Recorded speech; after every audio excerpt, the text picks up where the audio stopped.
Madam, I want to buy this chicken for 5,000 naira. Madam, give me 10 chickens, including the one this woman is holding. This woman no get rival at all. Na me be pepper. Na me be salt.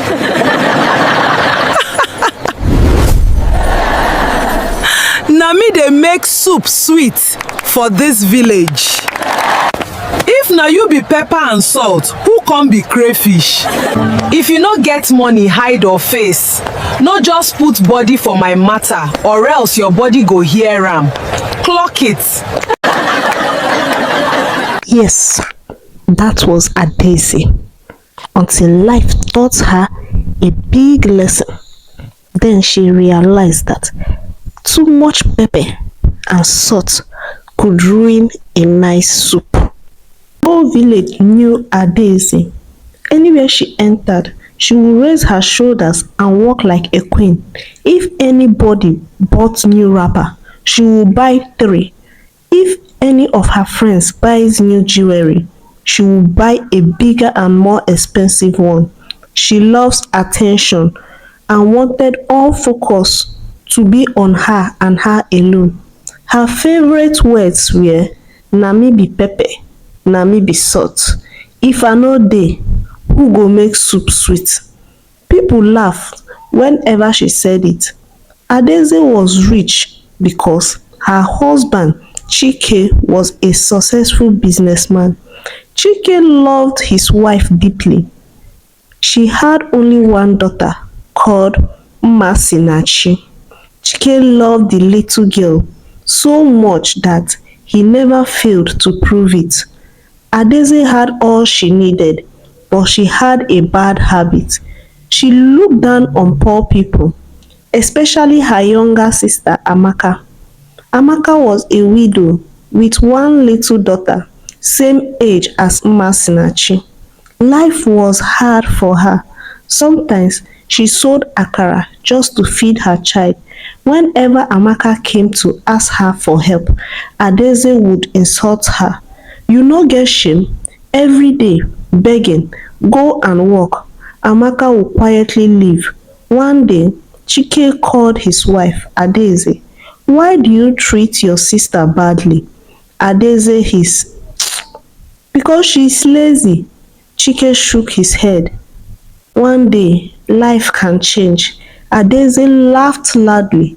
"Me? Boy, impossible." Few weeks later, Chike traveled to Lagos for business. 3 days later, a call came. There had been a terrible accident. Chike was gone. Adaeze collapsed. Her world scattered. But she did not know that the real suffering had just started. After Chike's burial, strange things started happening.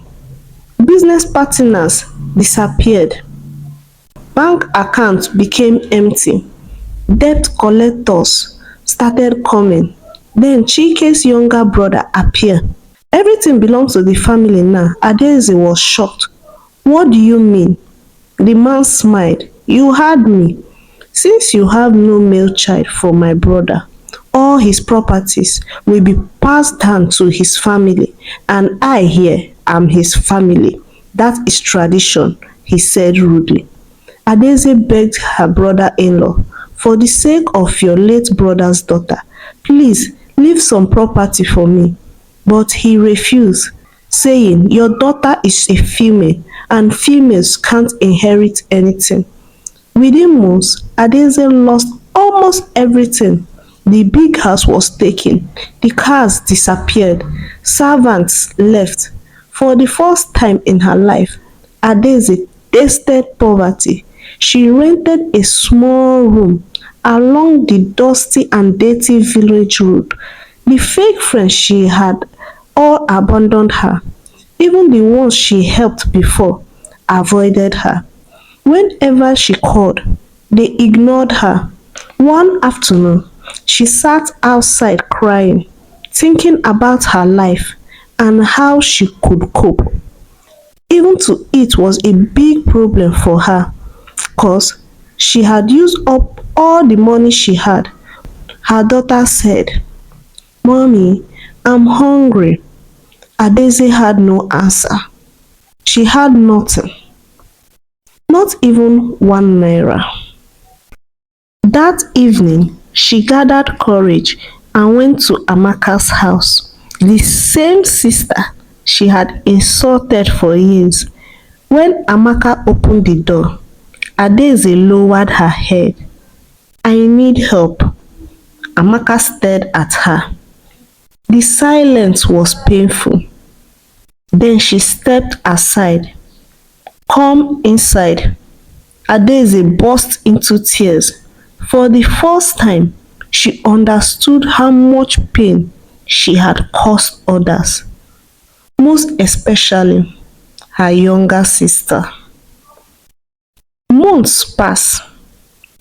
Amaka fed Adaeze and her daughter. She never complained. Amaka's daughter and Mmasinachi became besties, more like sisters. One rainy night, Adaeze was crying. "Why are you helping me after everything I did?" Amaka smiled sadly. "Because you are my sister." Adaeze cried even harder. Then Amaka revealed a shocking secret.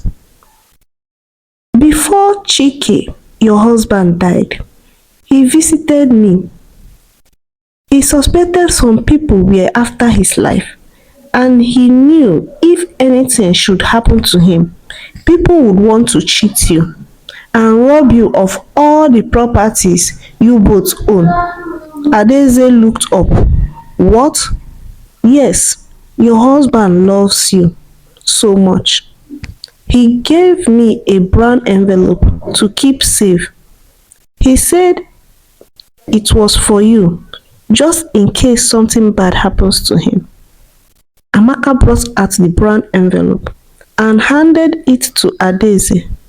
Inside were documents, land papers, business records, and a CCTV camera of Chike's brother stealing millions of naira from Chike's company. And another record when the same brother tried poisoning his drink. Luckily, that day he didn't drink it. Adaeze was speechless. "He instructed me to keep these documents very safe." With all these documents and records, the two sisters both went to court. The case lasted months. People who thought Adaeze was finished began to worry. The truth was finally exposed. Chike's brother was found guilty, and he was also responsible for his brother's death. He confessed tampering with Chike's car brake, which was the main cause of the accident. The stolen properties were returned, and he was sentenced to life imprisonment. Everybody celebrated. Adaeze finally got her husband's property back, but Adaeze was no longer the proud woman she used to be. The suffering had changed her.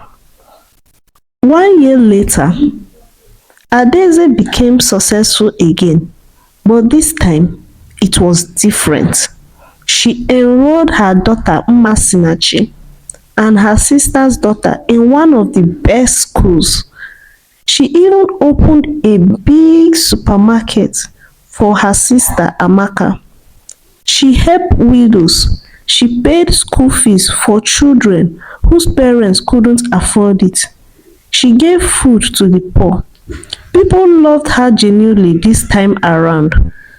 One afternoon, she heard shouting in the market. A woman was begging for help. Nobody wanted to listen. When Adaeze got closer, she froze. It was Chike's brother's wife. The family had lost everything. Their children had dropped out of school. The woman knelt down crying.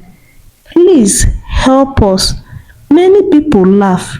"How can your husband kill his own brother. Tufiakwa, God forbid. Someone said. Leave them, they deserve it, people said. But Adaeze remembered her own suffering. She looked at the children and felt pity for them. Your father has committed a great crime, but he is suffering from it. He would pay for the crime in full, but these poor children don't deserve to suffer too. She helped them. The crowd was shocked. The woman cried. After all we did to you, Adaeze smiled. Pain taught me something. What? One market woman asked. Nobody remains at the top forever. Kindness and humility is the best gift you can offer. The woman continued crying. Adaeze looked at the crowd and said loudly, "That time I used to shout, 'Na me be pepper, na me be salt.'" Everybody laughed. She smiled and continued, "Today I know something better." "What is it?" someone asked. Adaeze replied, "If pepper enter your eye, e go burn you. If salt too much, soup go spoil. Humility is sweeter than both." The crowd clapped. For the first time in her life, Adaeze felt truly reached. The end.